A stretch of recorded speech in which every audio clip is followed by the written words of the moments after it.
8 కోట్ల వ్యయంతో ఎల్లమంచిలి మండలంలో గోదావరి ఏటిగట్టు పటిష్టతకు చర్యలు తీసుకుంటున్నామని మంత్రి నిమ్మల రామానాయుడు అన్నారు.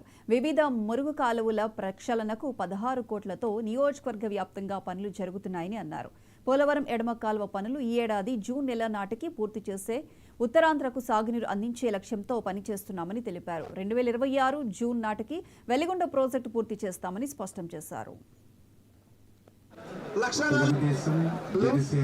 బీజేపీ ప్రభుత్వం అధికారంలోకి వచ్చిన తర్వాత ఎంత పెద్ద ఎత్తున ప్రజా సంక్షేమ అభివృద్ధి కార్యక్రమాలు చేస్తూ ఉన్నారో మనందరం కూడా చూస్తూ ఉన్నాం. దానికి ఉదాహరణే ఈరోజు మన పాలకొల్లు నియోజకవర్గంలో పంచుస్తంభం పాలెం నుంచి ప్రారంభమయ్యేటువంటి ఏటుగొట్టు ఏదైతే ఉందో, మరి ఏదైతే బాడవ గ్రామాన్ని ఆఖరవుతూ ఉందో అక్కడ వరకు కూడా మరి పూర్తి చేసేటువంటి విధంగా మొదటి విడతలో 8 కోట్ల రూపాయలతో మళ్ళీ రెండో విడత కూడా నిధులు తెచ్చుకుంటానని ఒక ఆశాభావంతో కూడా మీకు తెలియజేసుకుంటూ, అంటే ఈ రకంగా అంటే పని చేసేటువంటి ప్రభుత్వానికి పనికిరానిటువంటి ప్రభుత్వానికి ఎంత తేడా ఉంది. 5 సంవత్సరాలు వాళ్ళకి 151 సీట్లు ఇచ్చి 50% ఓట్లు ఇస్తే వాళ్ళు చేసినటువంటి పనులు ఏంటనేది అన్నీ 0-0-0.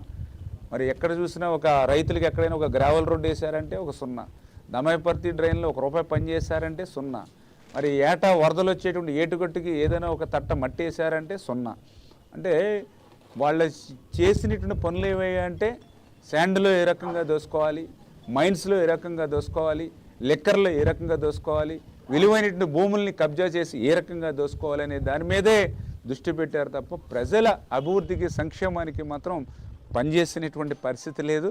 కానీ ఈరోజు మేము ఈ రకంగా అధికారంలోకి వచ్చిన తర్వాత ఇప్పుడే నేను చూశాను, దగ్గర దమాయపర్తి డ్రైన్కి ఒక 14 కోట్ల రూపాయలు, ఏటుగొట్టు మరి పటిష్టతకు ఒక 8 కోట్ల రూపాయలు, అదేవిధంగా ఏదైతే ఇప్పుడు ఎమర్జెన్సీ పనుల కింద మరి దగ్గర ఒక 16 కోట్ల రూపాయలు, అదేవిధంగా ఇప్పుడు మళ్ళీ 99 పనులకి 37 కోట్ల రూపాయలు. అంటే దగ్గర ఈ 8 నెలల కాలంలోనే మరి ఒక 80 కోట్ల రూపాయల వరకు కూడా ఈరోజు ఇరిగేషన్ డిపార్ట్మెంట్ నుంచి మరి మనం పాలకొల్లు నియోజకవర్గానికి తీసుకుని రాగలిగామని అంటే మరి ఈవేళ ఈ నియోజకవర్గంలో రైతులకు సేవ చేయాలని ఒక రైతు బిడ్డగా ఈవేళ రాజకీయాల్లోకి వచ్చిన